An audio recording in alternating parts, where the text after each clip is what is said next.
Ini kisah nyata, teman-teman ya. Ini terjadi di Amerika tahun 1934. Namanya Albert McMakin. Ya, orang sederhana, teman-teman.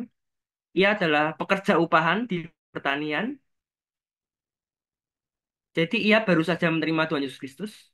Ya, usianya 24 tahun saat itu. Ya. Ia baru saja menerima Kristus.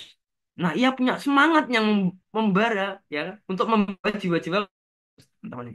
Nah, jadi dia biasanya mengantar orang-orang ke KKR.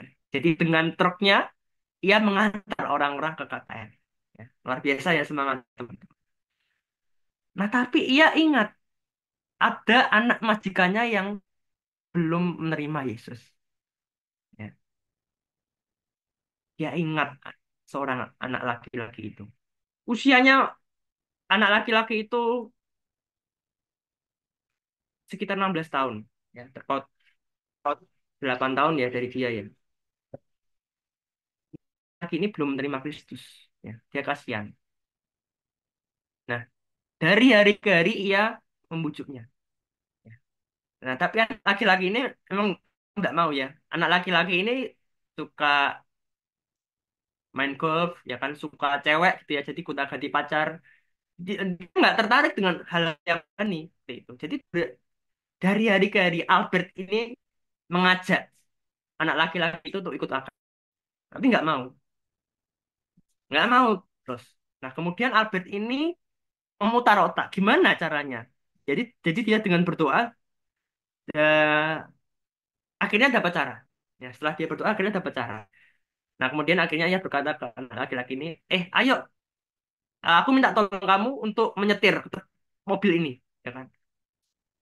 Aku minta tolong kamu untuk menyetir mobil ini untuk nganter orang-orang ke KKR. Akhirnya anak laki-laki jawab, oke, aku eh, nganter KKR, ya udah. Ya, habis itu di luar aja, pikirnya cuma nganter aja, cuma di luar aja. Ya, akhirnya mereka mengantar. Akhirnya anak laki-laki ini mengantar tetangga-tetangga dan orang-orang ke KKR. Ya udah, jadi anak laki-laki ini dan Albert menunggu orang-orang itu saat mengikuti KKR. Albert terus berdoa supaya anak laki-laki ini turun dan mengikuti KKR ini. Nah, satu, dua kali, enggak. Berapa kali? Nah, akhirnya, teman-temannya, akhirnya anak laki-laki ini turun dan mengikuti KKR ini. Dan akhirnya anak laki-laki ini masuk ke KKR tersebut. Jadi kan pada zaman dulu tuh tenda-tenda teman-teman ya. Jadi pada zaman dulu tuh kalau KKR ada tendanya. Nah, akhirnya anak laki-laki ini turun dari mobil dan masuk ke tenda, mengikuti KKR itu dan akhirnya menerima Yesus sebagai Tuhan dan Juru Selamat. Akhirnya terjadi perubahan yang luar biasa pada hidup anak itu dan akhirnya Tuhan pakai anak itu secara luar biasa.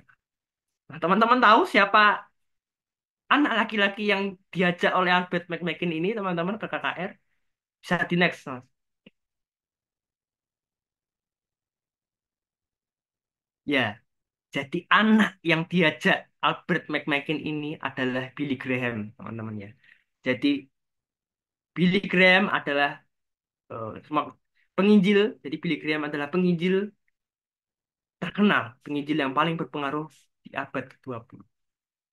Nah, siapa sangka gitu ya, eh, bisa menjadi seperti itu, Billy.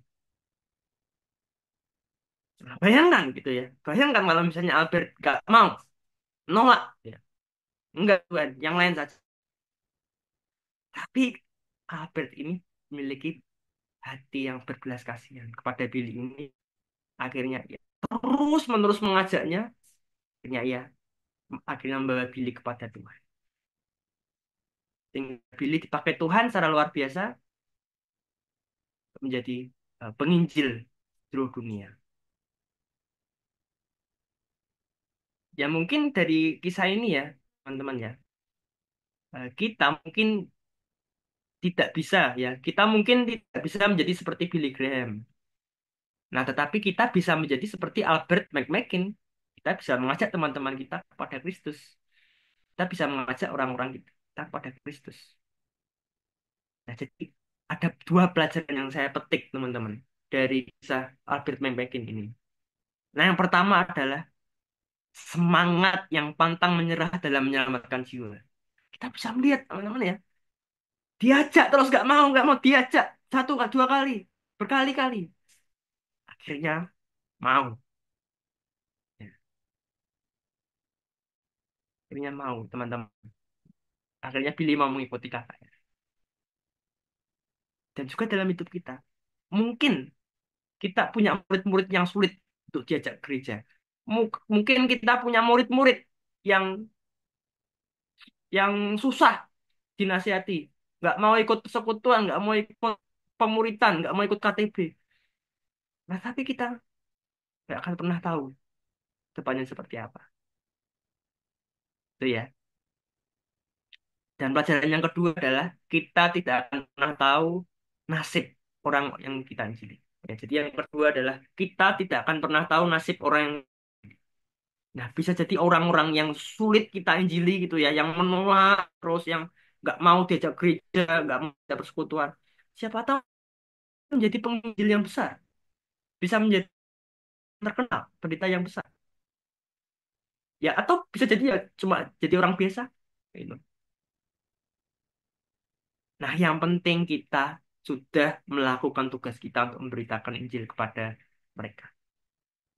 Itu ya teman-teman yang bisa dipelajari, yaitu semangat yang pantang menyerah dalam menyelamatkan jiwa. Yang kedua, kita tidak akan pernah tahu nasib orang yang kita Injil.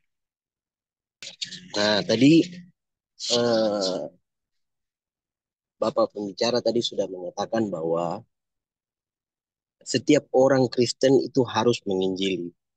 Nah, saya hanya ingin bertanya, satu pertanyaan tapi ada dua rujukan, yaitu saya pertama mengambil eh, mengenai intelektual. Kisah Yesus sebelum menginjili itu, sebelum dia memerintahkan kerajaan Allah, dia terlebih dahulu kan belajar ya. Begitupun murid-murid Yesus, dia belajar juga. Terlebih lagi Paulus, dia juga belajar. Nah, yang kedua, rujukan kedua, di Korintus dibilang bahwa